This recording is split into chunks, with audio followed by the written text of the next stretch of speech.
বাংলাদেশ সরকারকে পরিষ্কার করে বলতে হবে চুক্তিটা হবে ভারত সরকারের সাথে বাংলাদেশের সরকারে।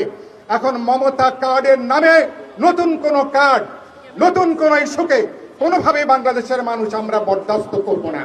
অবিলম্বে যৌথ নদী কমিশন সহ যারা এর সঙ্গে যুক্ত আছেন তাদেরকে যুক্ত করে ডিসেম্বরে বাংলাদেশের জাতীয় স্বার্থ রেখে কিভাবে আমরা নতুনভাবে চুক্তি নবায়ন করব সেই গুরুত্বপূর্ণ আলোচনা এখন থেকে শুরু করা দরকার। ইতিমধ্যে সরকার, আপনারা সবাই জেনেছেন, আমরা পদ্মা ব্যারেজের ব্যাপারে একটা ঐতিহাসিক সিদ্ধান্ত হয়েছে। আমি নিশ্চয়ই বিপ্লবী ওয়ার্কার্স পার্টির দিক থেকে এই সিদ্ধান্তকে আমরা স্বাগত জানাই।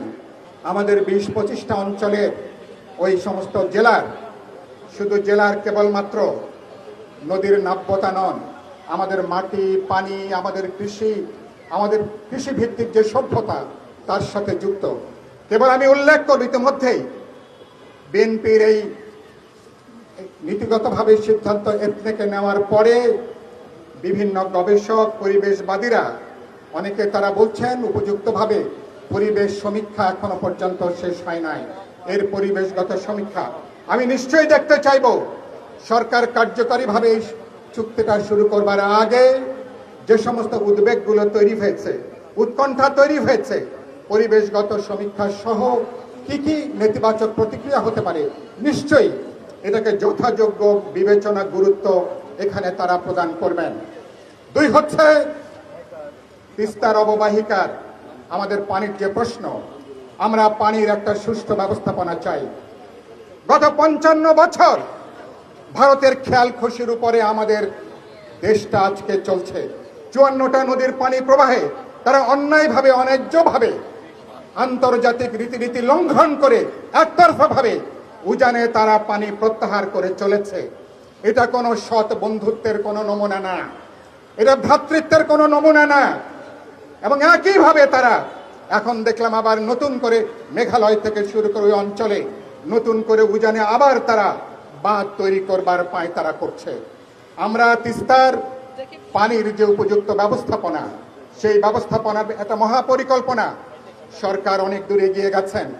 নিশ্চয়ই আমরা দেখতে চাইব জনগণকে যুক্ত করে তারা এই পানির ব্যবস্থাপনার ব্যাপারে একটা টেকসই, দীর্ঘমেয়াদী একটা পানির ব্যবস্থাপনার ব্যাপারে আমরা উদ্যোগ শুরু করতে পারবো। এবং এই সরকার তারা এ ব্যাপারে একটা নীতিগত সিদ্ধান্ত নিয়ে তারা যদি এই সরকারের আমলে বাস্তবে তারা যদি কিছু পদক্ষেপ গ্রহণ করতে পারেন, দেশের মানুষেরা নিশ্চয়ই স্বাগত জানাবে। কিন্তু একটা কথা পরিষ্কার করে করা দরকার, আমরা পদ্মায় ব্যারেজ করি, তিস্তায় পানি ব্যবস্থাপনার আমরা ব্যবস্থা করি না কেন, কিন্তু ভারতের কাছ থেকে পানির যে ন্যায্য হিস্সা, এই দাবি কোনোভাবেই ছেড়ে দেওয়ার কোনো প্রশ্ন নাই। এই দাবিটাকে গুরুত্বের সাথে জোরদারভাবে এই দাবিটাকে জাতীয় পর্যায় থেকে সরকারি উদ্যোগে যৌথ নদী কমিশনে এই দাবিটাকে উত্থাপন করা দরকার। কিন্তু আমি লক্ষণটা ভালো দেখছি না। এতদিন ধরে ভারতের কেন্দ্রীয় সরকার মমতা ব্যানার্জির কার্ড তারা খেলে আসছিলেন।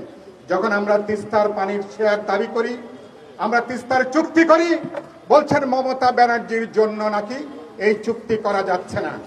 পশ্চিমবঙ্গের নির্বাচনের পরে বিজেপির হিন্দুত্ববাদী সরকারে তাদের এখন রাজ্য সরকার গঠন করার পরে এখন নরেন্দ্র মোদীর মমতার কার্ড খেলার কোনো সুযোগ নাই। এখন সরকারকে, বাংলাদেশ সরকারকে পরিষ্কার করে বলতে হবে চুক্তিটা হবে ভারত সরকারের সাথে বাংলাদেশের সরকারে। এখন মমতা কার্ডের নামে নতুন কোন কার্ড, নতুন কোন ইস্যুকে কোনোভাবে বাংলাদেশের মানুষ আমরা বরদাস্ত